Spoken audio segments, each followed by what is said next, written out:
صباح الفل وصباح الجمال عليكي. تعالي في الفيديو ده اقولك ازاي تقدري ابعاد عربيتك من وانتي قاعده على الدريكسيون، من غير ما تكوني عايزه تشبي وتشوفي حدود كبوت عربيتك ازاي ولا اي حاجه، بطريقه سهله جدا وبعملها مع كل المتدربات بتوعي، وبتنفع مع كل انواع العربيات ايا كان العربيه اللي انتي سايقاها دي كبيره او صغيره او حجمها متوسط، بتنفع مع كل انواع العربيات. امشي معايا الفيديو خطوه بخطوه وهنعمل شويه حاجات هتسهل عليكي جدا موضوع الابعاد. تابعي معايا الفيديو للاخر. اول حاجه هتعمليها هنجيب ستيكر زي ده، شايفاه اللي هو بيتلزق ده، ستيكر زي ده يكون بس لونه مختلف او مش يكون شفاف عشان احنا هنلزقه على الازاز اللي قدام ده، تمام؟ فحاجه زي دي او اي ورقه وشويه سلوتيب عليها، ورقه بيضه مثلا او ورقه سوداء وبحته سلوتيب عليها. هقولك هنعمل ايه على الطابلو دلوقتي. بصي يا ست الكل، دلوقتي احنا عندنا، انا قاعده دلوقتي قدامي ومش عارفه حدود العربيه بتاعتي فين، يعني هي بتنتهي فين او بتبدا فين. احنا عملنا قبل كده فيديو عن الابعاد وازاي نقدر الابعاد. تعالي بقى هنطبق ده بشكل عملي، ان احنا هنحط علامات على الطابلو بتاعنا اللي قدام ده او الازاز الامامي اللي احنا شايفينه ده. ازاي اعرف دلوقتي العربيه حدودها فين ورايحه فين؟ وطيب بتنفعنا في ايه بقى الحته اللي احنا هنتكلم عنها النهارده دي؟ بتنفعنا جدا في الزحمه وفي الركنات وفي الشوارع الضيقه، وخصوصا الشوارع الضيقه بتبقى مشكله مع اي حد بيتعامل مع شوارع ضيقه، فبيبقى مش عارف المكان اللي هو داخله ده هيجيبه ولا مش هيجيبه، هل انا قريبه من الرصيف ولا مش قريبه، هل انا قريبه من العربيه ولا لا، او اي جسم جنب العربيه، يعني مثلا عمود او رصيف او بني ادم معدي او باسكت زباله او عربيه واقفه. انا مش ببقى عارفه هو انا قريبه منها ولا انا بعيده، ولا لسه المكان ده هياخدني ويعديني ويجيبني ويدخلني ولا لا. تعالي بقى هنطبق ده بالستيكر اللي احنا قلنا عليه ونشوف هنعمل ايه. دلوقتي انا قطعت حته من الستيكر وهلزقها في نص الطابلو بالظبط، يعني الطابلو بتاعي اللي قدامي ده، الازاز ده كله اللي انت شايفاه، هقسمه بالنص بالظبط، هشوف النص بتاعه فين وهحط الستيكر تحت في اخر الازاز اهو. لزقت الستيكر الصغير اهو دلوقتي في نص الطابلو بالظبط. لو بصيتي كده هنلاقي ان النص ده قد النص ده بالظبط، يبقى هي الستيكر ده موجود في النص بالظبط، تمام كده. ممكن نكبره شويه، هو مش واضح في الفيديو بس هو واضح لي عندي انا في الطبيعه، هو اكبر من اللي طالع في الفيديو، هو في نص الطابلو بالظبط. طبعا احنا مش هينفع نعمل ستيكر كبير قوي علشان ما يحجبش الرؤيه عليكي، احنا بنعمل بس حاجه صغيره، علامه تقولك الحدود بتاع عربيتك فين بالظبط. وهنعمل واحد كمان بعد القايم ده، تعالي نشوف هنلزقه فين. في اهو لزقت الستيكر ده عند القايم ده، تقريبا بيبقى بعديه بكام سنتي كده، شايفاه؟ يعني هو بنعد كده 5 سنتي 10 سنتي في الحدود دي، اللي هو بصي شايفه حدود العربيه. انا لما شبيت شويه بقيت شايفه حدود الكبوت اهو، شايفاه؟ هو بيبقى على حسب رؤيتك انت، بيبقى بعد القايم بكام سنتي، تمام كده. طيب يبقى العلامتين اللي انت شايفاهم دول، العلامه الصفراء دي شايفاها اللي على الشمال، والعلامه الصفراء اللي على اليمين دي اهي، تمام؟ العلامتين دول بالظبط دي حدود عربيتي. يبقى انا عربيتي فين؟ انا عربيتي عند العلامه دي وعند العلامه دي بالظبط، شايفاهم؟ دي حدود العربيه.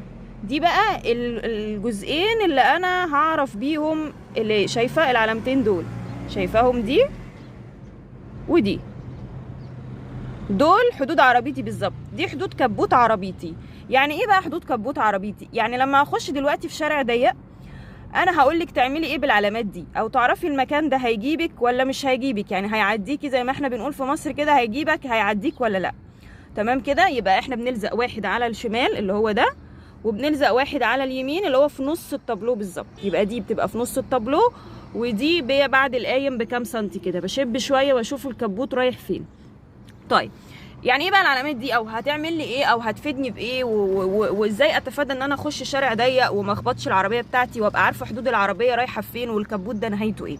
العلامتين دول هيسهلوا عليكي. ازاي؟ شايفه العلامه بتاعتي دي لو بصينا كده هنلاقيها فين؟ هي عند الرصيف بالظبط اللي انا واقفه عنده، صح؟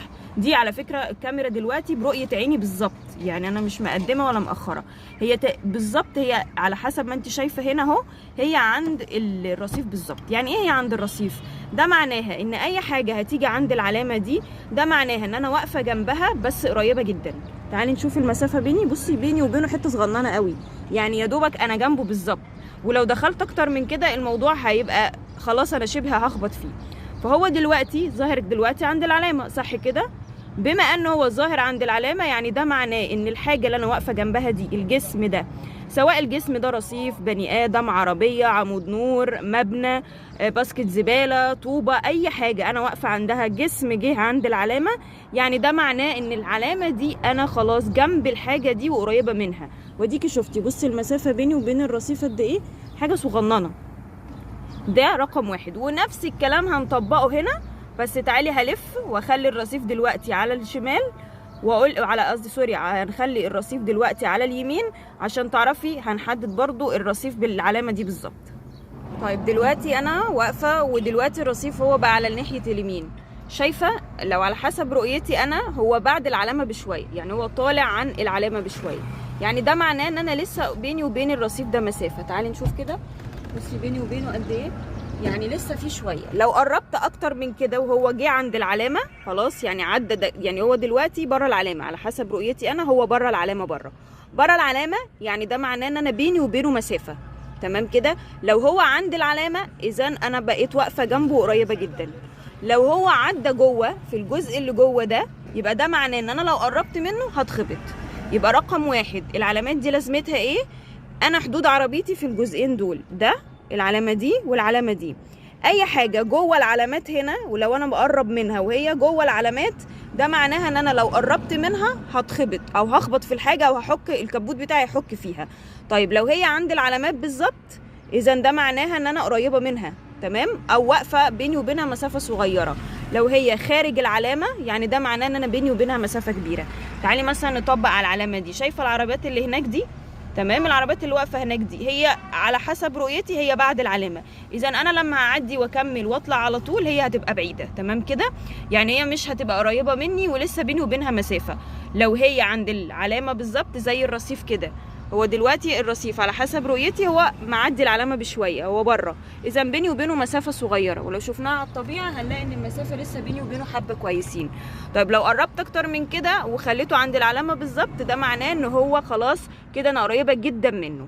دي اللي هتسهل عليكي موضوع الابعاد وموضوع العلامات، ودي هتنفعك قوي في السواقه في الزحمه، وخصوصا السواقه في الشوارع الضيقه هتنفعك جدا، لانك لما بتخش شارع ضيق انت مش عارفه هل المكان ده ياخدك، هل الكبوت ده هيعدي الحته دي، وخصوصا لو انت بتسوقي عربيه كبيره. تعالي نطبق ده بقى في شوارع ضيقه.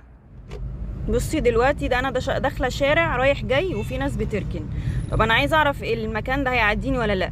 شايفه لما بقرب من العربيه، شايفه العربيات اللي على يميني دي، مادام هي بره العلامه لما بقرب منها اذا المكان ده هيعديني، خلاص هعديه بامان مادام هو بره العلامه، طالع الناحيه اللي بره. تمام. تعالي بقى نشوف مثلا نطبق على العربيه اللي جايه دي. لو العربيه اللي جايه دي بتقرب مني، عدت العلامه بقت بره العلامه، بصي اهي بنقرب من بعض اهي عدت العلامه، اذا ده معناها انها هتعديني وبيني وبينها مسافه. فهمتي الفكره في ايه؟ اي حاجه عند العلامه ده معناها ان انا قريبه جدا منها. لو اي حاجه في الخارج بره، في الحته اللي بره دي ودي، لا خلاص يبقى كده هعدي جنبها وبامان وبيني وبينها مسافه. اي حاجه جوه في الحته اللي جوه دي، لا ده معناها ان هخبط فيها خلاص.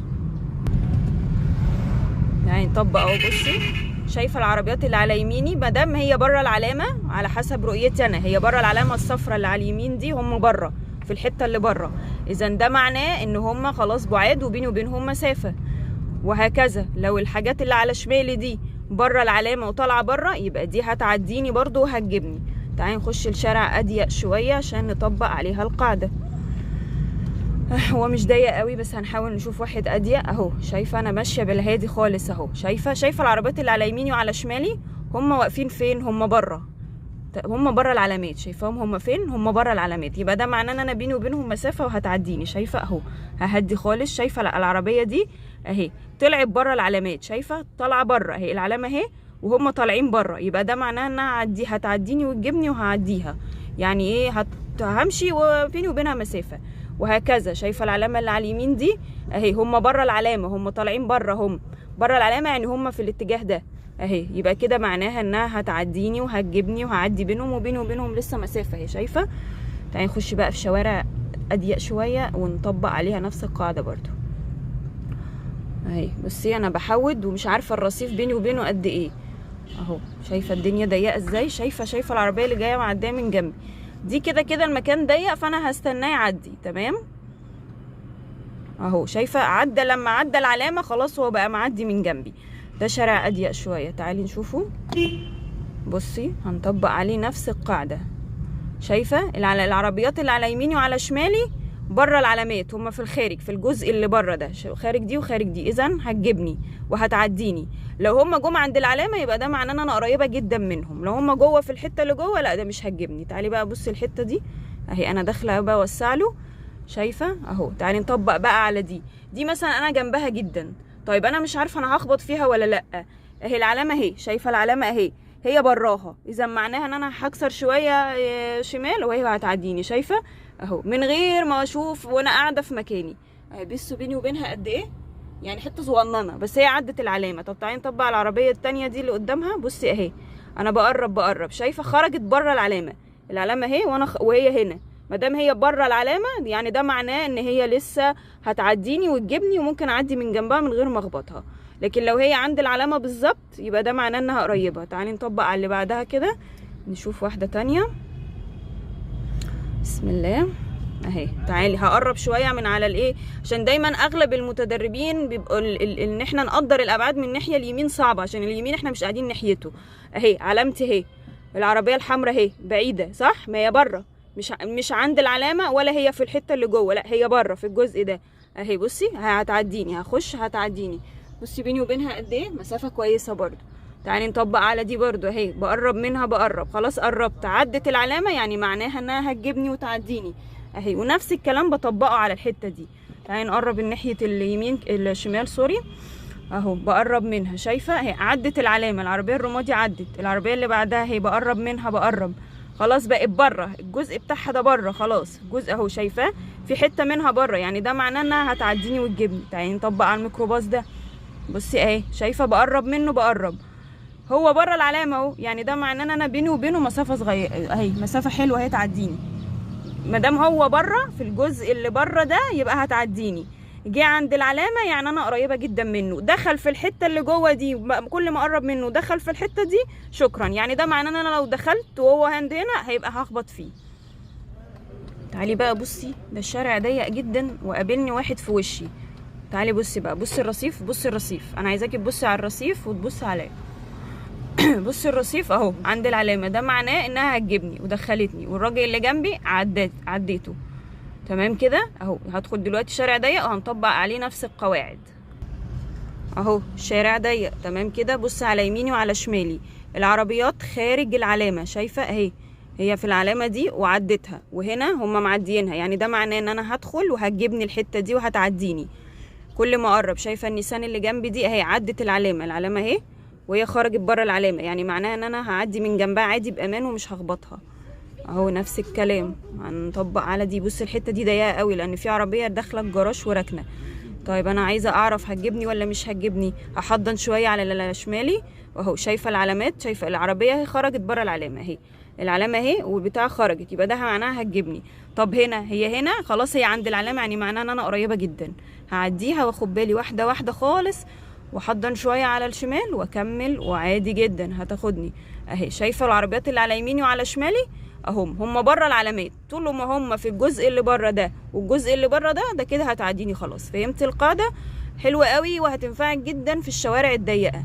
تعالي نخش بقى شارع ضيق اهو بحوت فيه، وشارع كمان بقى عمومي وفي عربيات جايه كتير. تعالي هنطبق فيه نفس القواعد، وعينك على العلامات معايا من غير ما تبصي ولا تشبي ولا تطلعي ولا اي حاجه. استنين بس الفرج يجي ونعدي اهو. بصي بقى الحته الضيقه قوي اللي انا داخلاها دي، بصي واحد واقف بموتوسيكل وفي تاكسي واقف على يميني اهو. بصي بدخل واحده واحده خالص اهو، شايفه بدخل ازاي، وفي ناس بتعدي اهو، شايفه اهو. ما دام الحاجه عدت العلامات خلاص تعديني ببراح. هو الشارع ضيق اهو داخله فيه عادي جدا، عدتني ببراح وبيني وبينهم مسافات، بما انهم خلاص بقوا بره، خلاص بره العلامات انا في امان. عند العلامات يبقى خلي بالي وابقى حريصه قوي وانا بعدي من عند اي حاجه جت عند العلامه. لكن لو الحاجه دخلت جوه في الجزء اللي جوه ده شكرا كده، خلاص مش هينفع اقرب منها اكتر من كده. كده هخبط فيها من غير بقى ما اشب ولا اشوف الكبوت رايح فين، ولا انا هخبط ولا مش هتخبط، من وانا برنسيسه كده قاعده على كرسيه ورجعه ظهري لورا وسانده والدنيا زي الفل وشايفه العلامات. شايفه بقى الستيكر ده هينفعك جدا. طبقي القاعده دي صدقيني هتريحك قوي قوي قوي في السواقه، وبعملها مع كل المتدربات بتوعي. تعالي بقى بص نشوف الشارع ده. تمام، ضيق برضو يعتبر وبقى رايح جاي. بصي عربيه النقل جايه في وشي دي اهو، في ناس راكنين على يميني. طب انا مش عارفه الحته دي هتعديني ولا لا، يبقى العلامات بقى نستعملها. قلت لك الشوارع الضيقه والزحمه بتفرق قوي. شايفه اهي بقرب بالعربيه النقل اهو، عدت العلامه هتعديني. شايفه اللي على يميني برضو اهو، عدوا العلامه وبقوا بره في الجزء اللي بره هتعديني اهو. الشارع تاني وسع اهو، شايفه كل دول طالعين بره يعني هتعديني، ودول كمان بره هتعديني. بس كده فاهمه الفكره؟ هي سهله قوي، طبقيها. ومع الممارسه والاستمراريه، لو انت طبعا مبتدئه مش بتبقي عارفه الابعاد العربيه ايه، لكن لما تطبقي القاعده دي هتفرق معاكي جدا، وخصوصا في الشوارع الضيقه. علي بقى هنا في الزحمه اهو، الشارع مليان زحمه وعربيات، وانا مش عارفه الحته دي هتجيبني ولا مش هتجيبني، هتعديني ولا مش هتعديني. برضو بنطبق عليها نفس القاعده. عينك على الاستيكر اللي على الازاز اللي احنا لزقناه مع بعض اهو. شايفه في عربات مثلا يميني اهو، عدوا العلامه وبقوا بره في الجزء اللي بره يبقى هتعديني. وهنا نفس الكلام على الشمال، عدت العلامات يبقى هتجيبني. خلاص كده اعتقد وصلت المعلومه والفكره، سواء في زحمه او في شوارع ضيقه. هي بتنفع جدا جدا في الشوارع الضيقه بصراحه، اكتر من الزحمه والركنات، بتنفعك جدا يعني اهو. شايفه اهو، يعني نطبق على العربيه اللي طالعه بره عن الرصيف دي. بصي بقرب منها، عدت العلامه يبقى خلاص هتجيبني. اتوبيس اهو، انا مش عارفه وانا قريبه ولا بعيده منه اهو، عدى العلامات خلاص اهو. شايفه العلامه اهي، هو عداها يبقى هو خلاص هيجيبني وهتعديني وعدي من جنبي عادي. طب اهو انا مثلا هدخل الشارع اللي جاي ده يمين، ماشي، الشارع ده ضيق اوكي، هنشوفه دلوقتي مع بعض. بصي انا داخله اهو، بطبق قاعده الكتف بتاعه اليوتيرن وبكسر كله يمين اوكي، ومجرد ما ادخل هعدل الدريكسيون بتاعي اهو. بصي الشارع ضيق ازاي، يا دوبك يعدي عربيه بالعافيه، وعربيات راكنه شايفه اهو. تعالي نطبق مع بعض القاعده وماشيه بالراحه اهو. شايفه العلامه اهي هو العربيه بدات تبقى في الجزء اللي بره اهو، كل ما بقرب منها بتطلع بره، يبقى ده معناها ان هي خلاص هي عند العلامه يعتبر، فده معناها ان انا قريبه جدا منها. ونفس الكلام في الجزء الشمال ده، اليمين والشمال اوكي اهو. هقرب مثلا من دول، جت عند العلامه يبقى هي قريبه، عدت العلامه اهي عدتها يبقى اهو بعديها، وبيني وبينها مسافه. المرسيدس دي كمان برضه اهو، بصي بعديها اهي، عدت خلاص، هي بقت بره العلامه خلاص كده. طب تعالي نطبق على التاكسي اللي هناك اللي واقف ده. بصي انا عماله اقرب منه، عايزه بقى ابين لك يعني ايه جوه العلامه اهو. شايفه انا بقيت خلاص، بقيت وراه، يعتبر انا شبه وراه. طب هو دلوقتي بقى فين من العلامه؟ العلامه اهي لو انت شايفاها، بقى في جزء منه جوه العلامات اهي، بقى هو في الحته دي. هي دي بقى اللي بقولك عليها. هو لو اي جسم قدامي، سواء عربيه، موتوسيكل راكن، رصيف، بني ادم معدي، بقى في الحته اللي هنا دي، يعني معناه ان انا لو دخلته كمان شويه هلبس فيه على طول، هخبطه. فهي في جزء منه بره، الجزء اللي منه بره ده بعيد عن عربيتي، لكن الجزء اللي جوه منه ده لا طبعا، ده كده قريب قوي، انا لو كملت على طول هخبط فيه. فهمتي؟ يعني ده معناه ان انت تقربي. ففي الحاله دي اعمل ايه؟ يا هرجع بظهري شويه لو ورايا فاضي، يا اما لسه قدامي مسافه هكسر كده شمال، وبعد كده هكمل طريق فبعدت عنه. فهمتي؟ يبقى اي حاجه جوه في الجزء ده، يبقى انا كده لو دخلت فيها وقربت اكتر من كده هخبط. لكن لو هي عند العلامه لا، معناها انها خلاص انا قريبه قوي.